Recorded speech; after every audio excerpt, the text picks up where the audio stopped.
Good morning everybody. आज हम कक्षा 12 की केमिस्ट्री में तीसरा यूनिट जिसका नाम है रासायनिक बलगतिकी स्टार्ट करने जा रहे हैं, जिसमें हम अभिक्रिया की दर और अभिक्रिया का वेग पढ़ेंगे। ये हमारा इस चैप्टर का पहला लेक्चर है। तो चलिए स्टार्ट करते हैं आज का वीडियो हम। तो चैप्टर का नाम है हमारा रासायनिक बलगतिकी, जिसे हम इंग्लिश में कहते हैं केमिकल काइनेटिक। अब रासायनिक बलगतिकी क्या होती है? तो हमें पता है कि जो केमिस्ट्री है उसकी कई शाखाएं ब्रांचेज होती हैं। हमें नॉर्मली 3 पता है, एक ऑर्गेनिक, एक इनऑर्गेनिक और तीसरा फिजिकल। इसी तरीके से इसकी एक शाखा होती है केमिकल काइनेटिक के नाम पे, जिसमें हम अभिक्रियाओं के वेग और उसकी क्रियाविधियों का अध्ययन करते हैं। अर्थात रासायनिक बलगतिकी जो है वह हमारी रसायन विज्ञान की ऐसी शाखा है जिसके तहत हम अभिक्रिया के वेग और उसकी क्रियाविधि का अध्ययन करते हैं। उसे हम कहते हैं रासायनिक बलगतिकी। इसमें हम अभिक्रियाओं के वेग के बारे में पढ़ते हैं। तो वेग के आधार पर जो अभिक्रिया होती है वह 3 प्रकार की होती है। पहली तीव्र अभिक्रिया हम कहते हैं, जिसे हम फास्ट रिएक्शन कहते हैं। तीव्र अभिक्रिया मतलब ऐसी अभिक्रिया जो बहुत जल्द ही संपन्न हो जाए। मतलब कि जैसे मान लीजिए हमने डिस्प्रिन की गोली ली, ठीक है, उस गोली को अगर हम ठंडे पानी में डालें, थोड़ा सा उसके टुकड़ा उसका तोड़ लें, उसको ठंडे पानी में डालें तो वो घुलने में थोड़ा सा समय लेगी। लेकिन अगर उसी को हम गर्म पानी में डालें तो वो घुलने में थोड़ा सा भी समय नहीं लेगी और तुरंत क्या हो जाएगी, घुल जाएगी। मतलब ऐसी रिएक्शन की जो 1 सेकंड से भी बहुत कम समय में पूर्ण हो जाए, उस रिएक्शन को हम कहते हैं तीव्र अभिक्रिया। और जब रिएक्शन इतना जल्द ही पूर्ण हो जाएगा तो उसका वेग भी ज्ञात नहीं किया जा सकता। अब जैसे हमने रिएक्शन कराना स्टार्ट किया और हमने घड़ी की सुई की तरफ देखा कि अब हमारा रिएक्शन शुरू हो रहा है, उसके पहले ही हमें रिजल्ट प्राप्त हो जाए, तो ऐसी अभिक्रिया क्या कहलाएगी? तीव्र अभिक्रिया। मतलब वे रासायनिक अभिक्रिया जो 1 सेकंड से भी बहुत कम समय में पूर्ण हो जाती हैं, तीव्र अभिक्रियाएं कहलाती हैं। और इन अभिक्रियाओं का वेग भी ज्ञात नहीं किया जा सकता। अब जैसे एग्जाम्पल फॉर हम कह सकते हैं कि जो आयनिक अभिक्रियाएं होती हैं, आयनिक अभिक्रियाओं का मतलब क्या है? तो आयनिक अभिक्रियाएं ऐसी अभिक्रियाएं होती हैं जिनमें पूर्ण अभिक्रिया उन आयनों पर ही निर्भर हो, मतलब जिनमें आयन पार्टिसिपेट करें। अब जैसे ये जो आयनिक अभिक्रिया होती है वो उदासीनीकरण भी हो सकती है या अवक्षेपण भी हो सकती है। अब जैसे हमने NaCl लिया, हमें पता है NaCl क्या है? NaCl एक प्रबल अम्ल है। सोडियम क्लोराइड क्या है? एक प्रबल अम्ल। और जब इसको हम जल में घोलते हैं तो यह Na+ और Cl- आयनों में क्या होता है? टूट जाता है। तो ये आयन हुए कि नहीं, इसमें आयन पार्टिसिपेट किए कि नहीं। इसी तरीके से सिल्वर नाइट्रेट है, वो भी क्या होती है? आयनों में टूटती है, Ag+ और NO3- बना देती है। तो जो अभिक्रियाएं आयनों के कारण संपूर्ण होती हैं या उसमें आयन जो है पार्टिसिपेट करते हैं, भागीदारी करते हैं, उसे हम आयनिक अभिक्रियाएं कहते हैं। अब यहाँ पे हमने सोडियम क्लोराइड का रिएक्शन सिल्वर नाइट्रेट के साथ कराया, तो यहाँ पे AgCl का अवक्षेप प्राप्त हुआ और सोडियम नाइट्रेट प्राप्त हुआ। उत्पाद में हमें AgCl का अवक्षेप प्राप्त हुआ, तो यह क्या हो गई? अवक्षेपण आयनिक अभिक्रिया, क्योंकि इसमें अवक्षेप प्राप्त हुआ है। इसी तरीके से अगर अभिक्रिया उदासीनीकरण है तो उसे हम उदासीनीकरण आयनिक अभिक्रिया कहेंगे। अब दूसरी अभिक्रिया हमारी होती है अति मंद अभिक्रिया, जिसे हम कहते हैं वेरी स्लो रिएक्शन। अति मंद अभिक्रिया क्या होती है? तो जो अति मंद अभिक्रिया हमारी होती है, ऐसी अभिक्रिया जिसे होने में बहुत ज़्यादा समय लग जाए, कुछ महीनों या वर्षों का भी समय लग जाए, और उसमें कोई दर्शनीय परिवर्तन ना हो। अब दर्शनीय परिवर्तन का मतलब क्या होता है? जैसे मान लीजिए कि हमने एक बर्तन लिया और उस बर्तन में हमने भर दिया पानी, ठीक है। एक बर्तन लिया और उस बर्तन में हमने भर दिया जल और इसमें एक लोहे की रॉड हमने डाल दी। ये हमारी लोहे की रॉड है, इसको हमने डाल दिया, ठीक। अब अगर हम 10 दिन में, 20 दिन में, 1 महीने में, 2 महीने में अगर हम इस रॉड को देखें तो ये रॉड हमारी ऐसे ही रहेगी। मतलब उसमें जंग लगना स्टार्ट होगा या नहीं होगा, या जंग लगेगी तो भी बहुत समय बाद लगेगी। तो ऐसी अभिक्रिया क्या होती है? अति मंद। मतलब इसमें जो लोहे की छड़ में जंग लगेगी तो वह जंग जो है बहुत अधिक समय के बाद लगेगी, हो सकता है उसमें कई साल बीत जाएं। तो इस तरीके की जो अभिक्रियाएं होती हैं वो क्या होती हैं? अति मंद अभिक्रियाएं।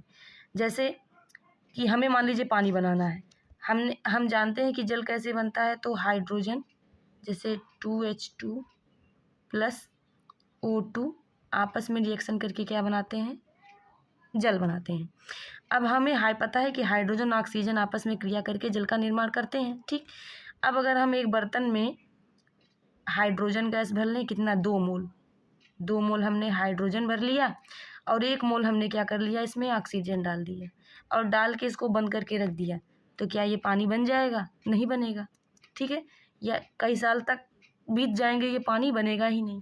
तो ऐसी अभिक्रिया क्या होती है, अति मंद अभिक्रियाएं कहलाती हैं, जिनमें कोई भी परिवर्तन ना हो और इन ऐसी अभिक्रियाओं का वेग भी निर्धारित नहीं किया जा सकता। उत्प्रेरक की अनुपस्थिति में, जैसे एग्जाम्पल फॉर उत्प्रेरक की अनुपस्थिति में H2 प्लस O2 का आपस में क्रिया करके H2O का निर्माण करना। तो हम जब देखेंगे तो ये जल जो है हमारा पता नहीं कितने दिनों के बाद बनेगा। तो ऐसी अभिक्रियाएं होती हैं अतिमंद अभिक्रियाएं। तीसरी अभिक्रिया होती है मंद अभिक्रिया। मंद अभिक्रिया का मतलब होता है जो अभिक्रियाएं कुछ मिनटों या घंटों में पूर्ण हो जाएं, उसे हम कहते हैं मंद अभिक्रियाएं, और इनका वेग भी ज्ञात किया जा सकता है। अब एग्जाम्पल पर जैसे आणविक अभिक्रिया, ठीक है, जो आणविक अभिक्रियाएं होती हैं वो क्या होती हैं, मंद अभिक्रियाएं होती हैं। जैसे यहाँ पे एक आणविक अभिक्रिया हमने लिख ली, ये हमारा है क्या है, H2O2 हाइड्रोजन पेरोक्साइड है, ये क्या बना रहा है, जल और ऑक्सीजन में बन रहा है। तो क्या यहाँ पे आयन पार्टिसिपेट कर रहे हैं? नहीं कर रहे हैं।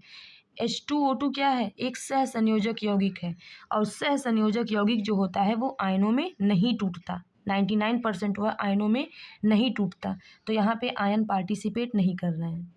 अब यहाँ पे आप कहेंगे कि यहाँ पे उत्क्रमणीय चिन्ह लगा है, उत्क्रमणीय चिन्ह का मतलब यहाँ से जल बन रहा है, तो जल तो आयनों में टूट सकते हैं, H2O जो है वो हमारा आयनों में टूट सकता है।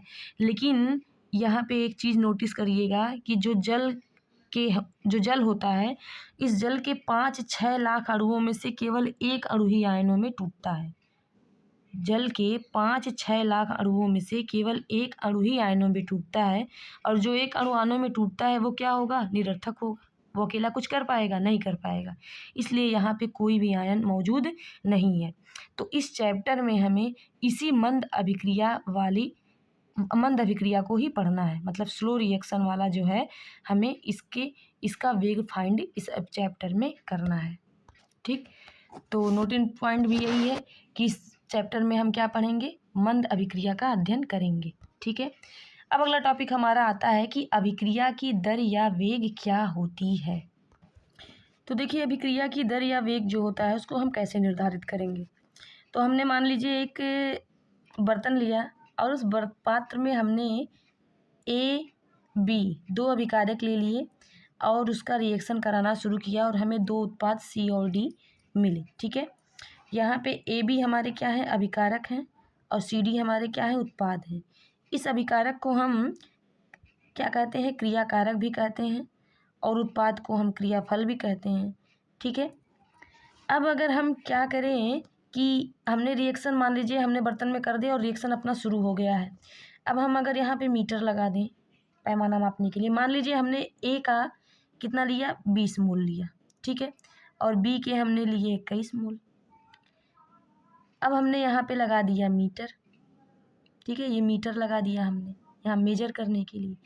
अभी रिएक्शन हो रहा है तो धीरे धीरे यहाँ पे जो है इसकी 10 मिनट बाद या 15 मिनट बाद जब हमने देखा तो देखा कि A के यहाँ पे हो गए 18 मोल और B के हो गए यहाँ पे 17 मोल। तो इसका मतलब क्या हुआ, इसका मतलब यह हुआ कि अभिकारक की जो सांद्रता है वो धीरे धीरे क्या हो रही है, डिक्रीज हो रही है, घट रही है। जो पहले 20 था वो 18 हो गया, जो पहले 21 था वो अब क्या हो गया, 17 हो गया, ठीक। तो इसकी सांद्रता धीरे धीरे क्या हो रही है, घट रही है। इसी तरीके से जब हमने उत्पाद का चेक किया तो देखा कि जो उत्पाद पहले मान लीजिए ये 22 पे था, ये 24 पे था, और जब 15 मिनट बाद हमने चेक किया तो ये हमारा हो गया 25 पे और ये हो गया 27 पे। तो उत्पाद की जो सांद्रता है वो क्या हो रही है, वह धीरे धीरे इंक्रीज हो रही है, ठीक है। तो जब अभिकारक की सांद्रता डिक्रीज हो, धीरे धीरे घटे, और उत्पाद की सांद्रता धीरे धीरे बढ़े, इंक्रीज हो, तो इसका मतलब कि अभिक्रिया आपकी क्या कर रही है, प्रोसीड कर रही है, अभिक्रिया आपकी फॉरवर्ड डायरेक्शन में चल रही है, ठीक है। इस कंडीशन में जब इन्हें हमें वेग ज्ञात करना होगा तो हम क्या करेंगे, तो एकांक समय में, अब वो एकांक समय आपका मिनट भी हो सकता है, सेकंड भी हो सकता है, या घंटा भी हो सकता है। तो एकांक समय में अभिकारक की सांद्रता जितनी डिक्रीज होती है उसे हम अभिक्रिया की दर या वेग कहते हैं। और अगर उत्पाद के रिएक्शन में हम देखें तो एकांक समय में उत्पादों की सांद्रता जितनी इंक्रीज होती है, जितनी बढ़ती है, हम क्या कहते हैं उसे, अभिक्रिया की दर या वेग। तो इसका जो परिभाषा होगा वो हम क्या कह सकते हैं कि एकांक समय में अभिकारकों या उत्पादों की सांद्रता में जितना परिवर्तन होता है, परिवर्तन अभिकारक की सांद्रता में क्या होगा, अभिकारक की सांद्रता धीरे धीरे कम होगी, घटेगी, और उत्पाद की सांद्रता धीरे धीरे बढ़ेगी, उसे ही अभिक्रिया की दर या वेग कहते हैं। तो दर या वेग बराबर होता है अभिकारक या उत्पाद की सांद्रता में परिवर्तन बटे परिवर्तन में लगा समय। अब वह समय हम चाहे सेकंड में लें, चाहे मिनट में लें, या घंटे में लें।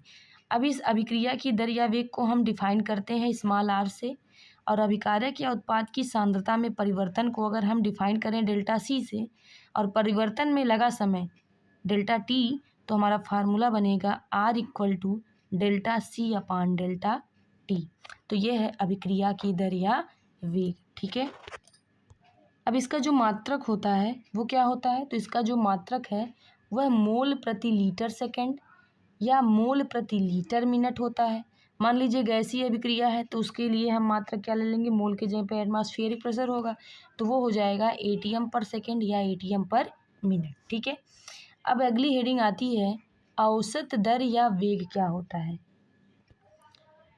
तो औसत दर या वेग को हम R एवरेज भी कहते हैं। ठीक है, R औसत दर हो गया, और औसत का मतलब एवरेज, यहाँ पे नीचे AV लिख दिया, तो इसको हम डिफाइन किससे कर दिए, R एवरेज से। तो R एवरेज या कैसे निकालेंगे, किसी निश्चित समय अंतराल में डेल्टा t में अभिकारक या उत्पाद की सांद्रता में हुए परिवर्तन डेल्टा c को हम क्या कहते हैं, R एवरेज कहते हैं। तो R एवरेज इक्वल टू या औसत दर equal to delta c upon delta d, plus minus ये इंक्रीज या डिक्रीज बढ़ सकता है, घट सकता है, इसलिए प्लस माइनस दोनों लगा है। डेल्टा c का मान C2 माइनस C1 और delta t T2 minus T1। तो फार्मूला हमारा हो गया R average equal to plus minus C2 minus C1 upon T2 minus T1। जैसे अभिकारकों के लिए क्या होगा, R average equal to R2 minus R1, आगे माइनस का चिन्ह, अपान T2 माइनस T1, और उत्पादों के लिए R एवरेज इक्वल टू होगा P2 माइनस P1 अपान T2 माइनस T1। तो अगर यहाँ पे अगर आप C2 या C1 के बारे में लिखना चाहें तो C1 क्या है हमारी, C1 है प्रारंभिक सांद्रता, और C2 है अंतिम सांद्रता। ठीक है, आगे है तात्क्षणिक वेग या दर, जिसे हम R इंस्टेंटेनियस का INS हमने R में जोड़ दिया है, तो RINS को हम क्या कहते हैं, R इंस्टेंटेनियस। तात्क्षणिक वेग या दर क्या होती है, तो किसी निश्चित क्षण पर, क्षण का मतलब समय, ठीक है, किसी निश्चित समय पर अभिकारक या उत्पाद की सांद्रता में होने वाले परिवर्तन को हम R इंस्टेंटेनियस कहते हैं। तो R instantaneous equal to plus minus DC upon DT। अब DC हमारा क्या है, सांद्रता में परिवर्तन, प्लस माइनस हमने लगाया है, अभिकारक की सांद्रता क्या होती है, डिक्रीज होती है, तो तब क्या हो जाएगा माइनस का, और उत्पादों की सांद्रता क्या होती है, इंक्रीज हो जाती है, तब कौन सा चिन्ह होगा, प्लस का, इसलिए हमने प्लस माइनस लगा दिया। या हम इसे दूसरे उससे लिख सकते हैं कि R instantaneous equal to minus DR/dt। R का मतलब अभिकारक, रिएटेंट, ठीक है, तो उस समय सांद्रता घटेगी तो चिन्ह क्या हो गया, माइनस का, और DP upon DT, P for product है, तो प्रोडक्ट में सांद्रता क्या होती है, इंक्रीज होती है, इसलिए इसके आगे क्या हो गया, प्लस, या हम नहीं भी लगा दिए। ठीक है, तो तात्क्षणिक वेग या दर क्या होता है, किसी निश्चित क्षण पर अभिकारक या उत्पाद की सांद्रता में होने वाले परिवर्तन को हम तात्क्षणिक वेग या R इंस्टेंटेनियस कहते हैं। अब तात्क्षणिक वेग के लिए व्यंजक लिखना है, ये बहुत इंपॉर्टेंट है, आपके बोर्ड के पेपर में पूछा गया क्वेश्चन है ये। ठीक है, तात्क्षणिक वेग के लिए व्यंजक लिखना, तो यहाँ पे हमने रिएक्शन लिखा एक, A plus B equal to C plus D। R instantaneous equal to क्या हो जाएगा, माइनस, अब देखो A क्या है, रिएक्टेंट्स है, ठीक, तो ये माइनस होगी, इसकी सांद्रता घटेगी ना, तो इसलिए आगे लग गया minus. Minus D A upon क्या हो गया D T equal to minus D B upon D T, क्योंकि बी भी क्या है रिएक्टेंट्स है, तो इसकी भी सांद्रता घटेगी। इक्वल टू सी हमारा क्या है प्रोडक्ट है, और प्रोडक्ट मतलब उत्पाद की सांद्रता बढ़ती है, इसलिए यहाँ पे सिंबल रहेगा प्लस का, या भी नहीं भी लगाइए, तो D C by D T हो गया। डी बी हमारा प्रोडक्ट है तो क्या हो गया डी बाई डी टी। अब अगर यहाँ पे हमने मान लिया कि ए के N1 मोल है, N2 बी के N2 मोल है, सी के M1 और डी के क्या है M2 मोल है, तो R instantaneous equal to -1 upon N1 D A by D T equal to -1 upon N2 D B by D T equal to 1 upon M1 D C by D T equal to 1 upon M2 D D by D T.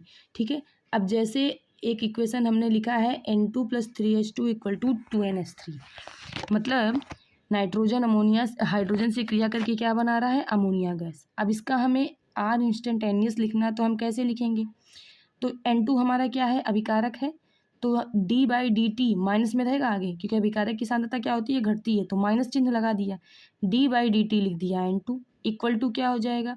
अब यहाँ पे मोल कितने हैं 3, तो मोलों को हम क्या लिखेंगे -1 1 अपान N2, तो -1 बटा क्या हो गया 3, माइनस क्यों लगाया है क्योंकि ये भी अभिकारक है, -1 बटा 3 हो गया इंटू DH2 बाई क्या हो गया dt। यहाँ पे देखो प्रोडक्ट हमें क्या प्राप्त हुआ है NH3, और NH3 के कितने मोल है 2, तो 1 बटा M1 हो गया था ना यहाँ पे, तो 1 बटा क्या हो जाएगा 2 into D by D T NH3। तो इस तरीके से हम ताक्षणिक वेग के लिए व्यंजक क्या करते हैं डिराइव करते हैं। ठीक, तो आज की वीडियो में बस यही इतना। नेक्स्ट टॉपिक के लिए अगला वीडियो देखिए, और चैनल को लाइक एंड सब्सक्राइब कीजिए और शेयर भी कीजिए। थैंक्स।